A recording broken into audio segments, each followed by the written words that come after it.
નિવૃત્તિ બાદ લોક ગાયક દિવાયત ખવડ લોક ડાયરા યોજી રહ્યા છે.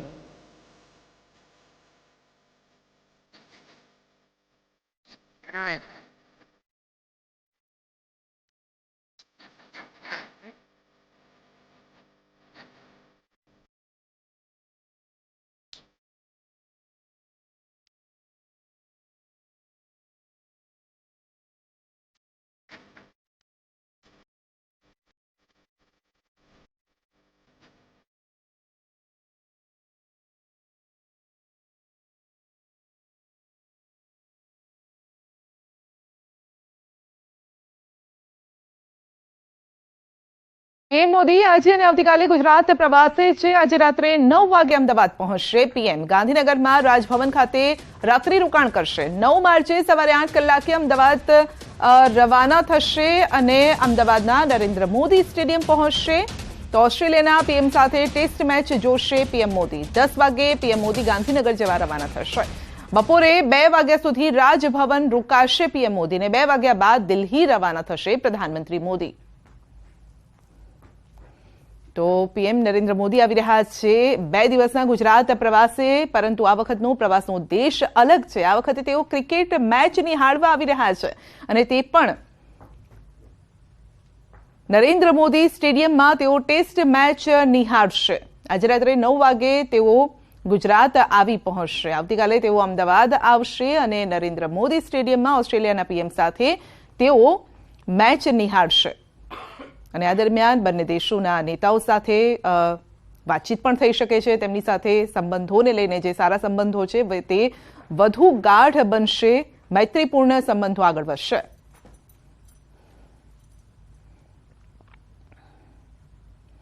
પીએમ મોદી અને ઓસ્ટ્રેલિયાના વડાપ્રધાન 9 માર્ચે મોદી સ્ટેડિયમમાં મેચ નિહાળશે. મેચને લઈને પોલીસે બનાવ્યો છે એક્શન પ્લાન. ભારત ઓસ્ટ્રેલિયા વચ્ચે અમદાવાદના 9 માર્ચથી શરૂ થઈ રહેલી ચોથી ટેસ્ટ મેચ માટે પોલીસ સજ્જ છે. આ મેચ નિહાળવા પ્રધાનમંત્રી નરેન્દ્ર મોદી અને ઓસ્ટ્રેલિયાના પીએમ એન્થોની અલ્બનીઝ પણ અમદાવાદ આવશે. બંને મહાનુભાવોના અમદાવાદ આગમનને લઈને શહેર પોલીસ કમિશનર દ્વારા ખાસ બંદોબસ્ત માટે તડામાર તૈયારીઓ કરવામાં આવી. સ્ટેડિયમ પ્રેક્ષકોથી ખીચોખીચ ભરાયેલું હોવાથી તમામ લાઇનમાં ચોક્કસ અંતરે પોલીસ કર્મચારીઓ હાજર રહેશે. સ્ટેડિયમની બહાર કડક સુરક્ષા વ્યવસ્થા ગોઠવવામાં આવી છે. તો સાથે આસપાસના બિલ્ડિંગો પર વોચ ટાવર બનાવી ત્યાં પણ પોલીસ મુકાશે. પીએમના આગમનને લઈને અમદાવાદ એરપોર્ટ પર ખાસ વ્યવસ્થા ઊભી કરવામાં આવી રહી છે. અન્ય મહાનુભાવોના આગમનને કારણે એરપોર્ટની સામાન્ય કામગીરી ખોરવાય નહીં અને મુસાફરોને કોઈ મુશ્કેલી પડે નહીં તે માટે ખાસ વ્યવસ્થા ઊભી કરાશે.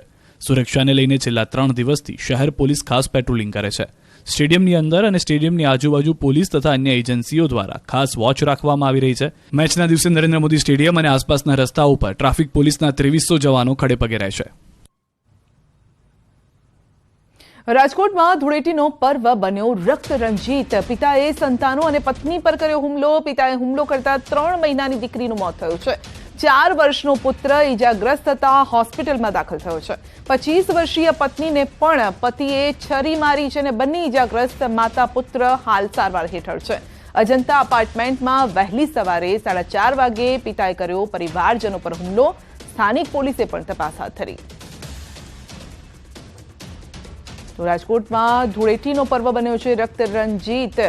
પિતાએ સંતાન અને પત્ની પર હુમલો કર્યો છે. વધુ અપડેટ મેળવીશું સંવાદદાતા અંકિત પાસેથી. જી અંકિત, આજે તો ખુશી મનાવવાનો દિવસ હોય છે, જે દૂર હોય છે એ પણ નજીક આવી જતા હોય છે, ધૂળેટીના રંગમાં રંગાતા હોય છે, પરંતુ અહીંયા તો રક્તરંજિત થયું છે રાજકોટ.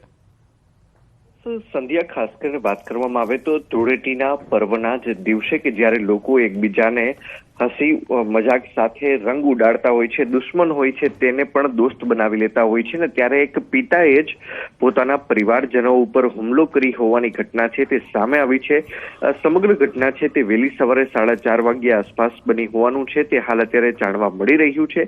જે બનાવ બન્યો છે તે રાજકોટ શહેરના ઇન્દિરા સર્કલ પાસે આવેલા અજંતા એપાર્ટમેન્ટની અંદર બન્યો છે કે જ્યાં એક પિતા જાણે કે જમ બનીને જ પોતાના પરિવારજનો ઉપર ત્રાટક્યો હોય ને માત્ર 3 માસની જે માસૂમ દીકરી કે હજી જે પપ્પા કરતા પણ બોલતા શીખી નથી તેના પિતા દ્વારા આજે માસૂમ 3 માસની જે લક્ષ્મી નામની બાળકી છે તેનું મૃત્યુ નિપજાવવામાં આવ્યું છે.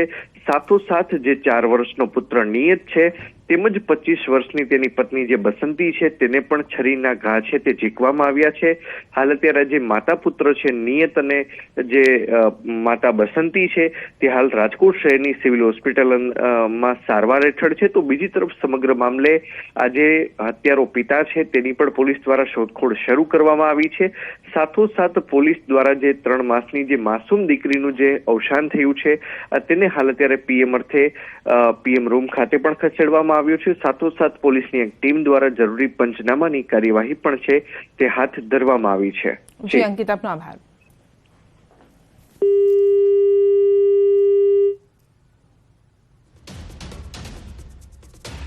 અને વાત કરીશું રંગોત્સવની.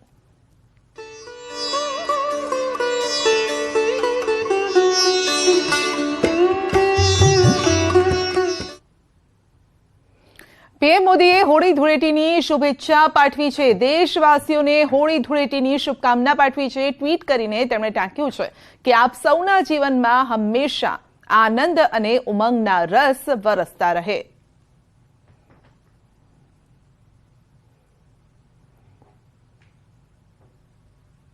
તો સીએમ ભૂપેન્દ્ર પટેલે પણ હોળી ધૂળેટીની શુભકામના પાઠવી છે. રાજ્યવાસીઓને તહેવારની શુભકામના પાઠવી.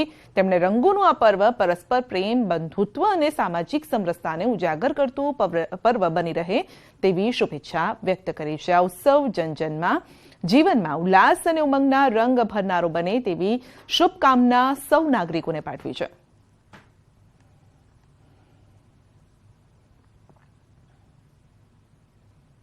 રાજ્યભરમાં ધૂળેટીના પર્વની શાનદાર ઉજવણી. ધૂળેટીના પગલે લોકોમાં અનેરો ઉત્સાહ છે. ડાન્સ સાથે ઝૂમી ઉઠ્યા છે લોકો. પ્રેમ અને રંગોનું આ પર્વ જે છે તે ધૂળેટી છે.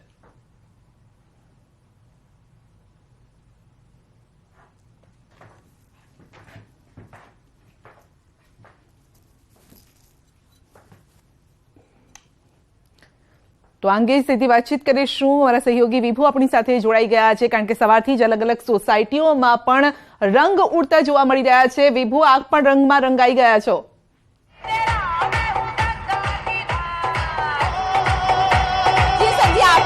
સીધા બતાવવા માંગીશ, કારણ કે ધૂળેટી અને રાજ્યભરમાં ઉજવણી થઈ રહી છે ત્યારે આપ જોઈ શકો છો કે સોસાયટીમાં જે લોકો છે તેમાં ખૂબ જ ઉત્સાહ છે તે જોવા મળી રહ્યો છે. સોસાયટી હોય, પાર્ટી પ્લોટ હોય, ક્લબ હોય, તમામ જગ્યા પર વિશેષ આયોજન છે તે કરવામાં આવ્યું છે. રેન ડાન્સ કરી રહ્યા છે લોકો. સાથે જ રંગ છે એકબીજાને લગાવી આજે ધૂળેટીની શુભકામના છે તે પાઠવી રહ્યા છે. ખૂબ જ મોટી સંખ્યામાં લોકો પાર્ટી પ્લોટમાં પણ જોવા મળશે. અલગ અલગ જગ્યા પર છે વિશેષ આયોજન છે તે કરવામાં આવ્યું છે અને ત્યાં તેને લઈને અત્યારે લોકો છે, નાના બાળકો છે, વૃદ્ધો છે, તે તમામ લોકો છે તે અહીં રેન ડાન્સની મજા છે તે લઈ રહ્યા છે. અહીં આ સીધા દ્રશ્યો છે તે જોઈ રહ્યા છે અને આપણે તેમની સાથે પણ વિશેષ આયોજન કર્યું છે. ખૂબ જ મસ્તીથી ધામધૂમથી ઉજવણી કરી રહ્યા છે. આપનું નામ શું છે? શીતલ. શીતલ, દર વર્ષે આ રીતે તમે ધૂળેટીની ઉજવણી કરી રહ્યા છો? હાજી, હોલી એટલે રંગોનો તહેવાર. અમે તો રંગોથી, પાણીથી બધી રીતે રમીએ છીએ. બહુ જ મજા આવે છે. આજે આખો દિવસ શું કરવાના છો? આપ કાફી મસ્તી કરनी है, रेन डांस करना है, एंजॉय करना है. આખો ગ્રુપ સાથે આપ જોઈ શકો છો કે ગ્રુપ છે તે વિશેષ જે ડાન્સ કરીને નાચી રહ્યું છે. હા, અમારા સોસાયટીમાં હોળીનું બહુ સરસ આયોજન કરેલું છે તો અમે બધા એન્જોય કરીએ છીએ. તો એકદમ સારું લાગે છે. બધા ફ્રેન્ડ્સ જોડે હેપી હોળી એન્જોય, છોકરાઓ એન્જોય કરે છે. આ બાળકો છે, તમે દર વર્ષે રેન ડાન્સ વિશેષ આયોજન છે તે કરતા હોય છે. આખો દિવસ કઈ રીતે આજે ધૂળેટીને ઉજવવાના છો? તો આપણે જોઈ રહ્યા છીએ આજે તો ડાન્સ કરી અને મસ્તી પણ કરી રહ્યા છીએ. આજે અમે લોકો ફૂલ એન્જોય કરવાના છે. બસ ડાન્સ, પાણી અને આ રીતે કલર્સની સાથે જ અમે બધા આખા સોસાયટીવાળા ફેમિલી મેમ્બર્સ તરીકે કરીએ છીએ એની ઉજવણી. તો સંધ્યા અત્યારે મ્યુઝિક, મસ્તી અને રંગોના ઉત્સવમાં બધા રંગાઈ ગયા છે. આ દ્રશ્યો છે સીધા જોઈ શકો છો. અલગ અલગ સોસાયટીમાં વિશેષ આયોજન કર્યું છે. સાથે પાર્ટી પ્લોટ અને ક્લબોમાં પણ આ રીતે રંગોત્સવની ઉજવણી કરવામાં આવી રહી છે. જી વિભુ, ખાસ કરીને ધૂળેટીનો પર્વ હોય છે. કહેવાય છે કે જે મન દુઃખ હોય એ દૂર કરી અને આજે સૌ એકમેક થઈ જતા હોય છે. અને એમાં જ્યારે ગુજરાતીઓ હોય તો ગુજરાતીઓ તો દરેક પર્વને મોજ મસ્તીથી માણવા માટે જાણીતા છે. અને હવે તો તમામ લોકો, તેમની સાથે જે પણ લોકો જોડાય છે, ગુજરાતીઓના રંગમાં તેઓ રંગાઈ જતા હોય છે. કઈ રીતે અલગ અલગ આયોજનો થતા હોય છે આજે તે પણ જણાવજો. ડીજેની વ્યવસ્થા છે, બધા આવશે અને મોજ કરશે. બહુ ટાઈમ બાદ 2 વર્ષથી હોળીના બધા પ્રોગ્રામો આવે છે, એટલા માટે આ બધે સરસ વ્યવસ્થા રાખી છે કે બધા આવીને એકદમ મોજ કરે. આપનું નામ શું છે? રાહુલ જૈન. રાહુલભાઈ, પરિવાર સાથે એન્જોય કરી રહ્યા છો? યા ફૂલ એન્જોય ચાલી રહ્યો છે. જેમ ક્લબમાં એન્જોય થાય છે એવી રીતે અમે સોસાયટીમાં એન્જોય કરી રહ્યા છીએ. પૂરા દિવસનો પ્લાનિંગ શું છે? અત્યારે 1 વાગ્યા સુધીનો અહીંયા સોસાયટીમાં પ્લાનિંગ છે. બધા ભેગા કરીને રંગો લગાવીશું અને એન્જોય કરશું. સોસાયટીમાં જેમ જેમ હવે સમય જતો જશે તેમ આપ જે દ્રશ્યો પણ જોઈ શકો છો કે સોસાયટીના લોકો છે તે બધા જ નીચે છે તે ઉતરતા જશે અને નાના બાળકો છે, તમામ લોકો છે ત્યાં એન્જોય છે, રેન ડાન્સની કરશે. કારણ કે આજે ધૂળેટીનો તહેવાર છે એટલે 1 વાગ્યા સુધી તો જે પાર્ટી રેન ડાન્સ છે, રંગો ઉત્સવ છે એટલે કે કલર છે તે એકબીજાને લગાવશે અને ઉજવણી છે તે કરશે. ત્યારબાદ પણ અહીં આપ જોઈ શકો છો કે મ્યુઝિક એટલે કે ડીજે પણ રાખવામાં આવ્યું છે કે જે પાર્ટી પ્લોટમાં જેવું આયોજન હોય છે તેવું જ આ સોસાયટીમાં કરવામાં આવ્યું છે. એટલે કે રેન ડાન્સની ખૂબ જ એન્જોય છે તે લોકો કરી રહ્યા છે. એટલે કે આ સોસાયટીમાં ગઈકાલથી જ વિશેષ છે આયોજન કરવામાં આવતું હતું કે તેના જે સોસાયટીના લોકો છે તેને બહાર ન જવું પડે. એક સોસાયટીનો પરિવાર હોય છે તેમની સાથે જ આ તહેવારોની ધામધૂમથી ઉજવણી કરી શકાય. જી બિલકુલ, કારણ કે વિભુ, કોઈ પણ તહેવાર ગુજરાતીઓ માટે હોય કે દેશના લોકો માટે હોય, કોઈ પણ તહેવાર એ સ્પેશિયલ ડીશ વગર અધૂરો રહેતો હોય છે અને તેમાં ગુજરાતીઓ હોય તો આજના દિવસે કંઈક અલગ જ ખાવાનું પણ પસંદ કરતા હોય છે. કારણ કે આપણે ઉત્તર ગુજરાત તરફ જતા રહીએ તો ગુજિયા ખાવાની ખાસ પરંપરા છે. હોળી ધૂળેટીના પર્વ પર આપણે ધાણી, ખજૂર ખાતા હોઈએ છીએ. પરંતુ બપોરના ભોજનમાં શું ખાસ રહેવાનું છે? આપની આસપાસ જે મહિલાઓ છે, પુરુષો છે, એમને પણ પૂછી શકો છો, બાળકોને પણ પૂછી શકો છો.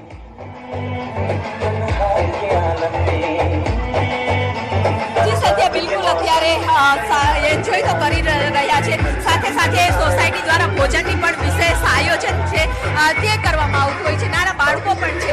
આપની સોસાયટી છે કે આટલું સરસ આયોજન કર્યું છે રેન ડાન્સ સાથેનું, તો હવે બપોરનું ભોજનનું શું વ્યવસ્થા કરતા હોય છે? તમે પરિવાર સાથે જમતા હોવ છો કે પછી આખી સોસાયટીની વિશેષ આયોજન હોય છે?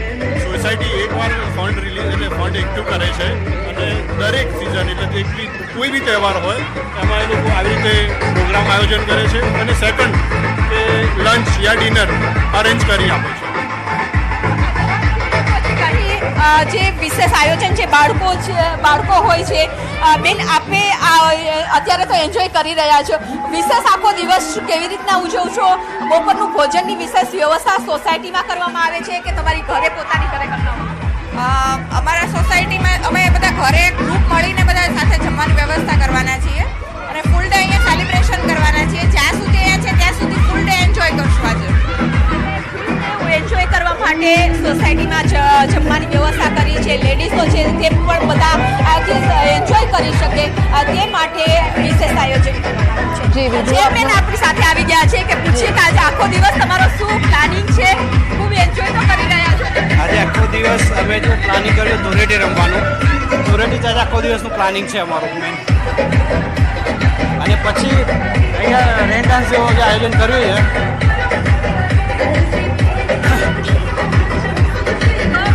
પરિવાર સાથે તમારા આખો સોસાયટી અહીં એન્જોય કરવા માટે દર વર્ષે આ જ રીતે આયોજન કરતા હોય છે કે એક પરિવારની જેમ તમામ તહેવારો છે બીજા સ્ટેટના પણ લોકો અહીં રહેતા હોય છે તો એ પણ તમારી સાથે કેવી રીતે જોડાય છે?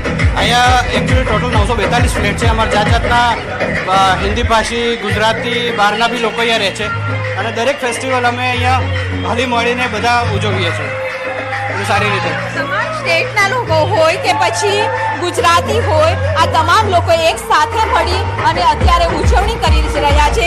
સાથે જ ભોજનની પણ વિશેષ વ્યવસ્થા કરે છે. કારણ કે આખો દિવસ છે 1 વાગ્યા સુધી જે રેન ડાન્સની છે તે મજા માણવાના છે અને ત્યારબાદ ભોજન કરશે. એટલે કે આખો દિવસ જે ઉત્સવનો છે તે એક સોસાયટીના પરિવાર સાથે ઉજવાય તે રીતેનું વિશેષ આયોજન છે તે કરવામાં આવ્યું છે. સંધ્યા જી વિભુ, આપનો આભાર અમારી સાથે જોડાવા બદલ. તો અમદાવાદના લોકો તો રંગોમાં રંગાઈ ગયા છે. રેન ડાન્સની મજા લોકો માણી રહ્યા છે. બપોરની પણ તૈયારી થઈ ગઈ છે. ફિક્સ થઈ ગયું છે આજનું મેનુ કે કયા પ્રકારનું રહેવાનું છે.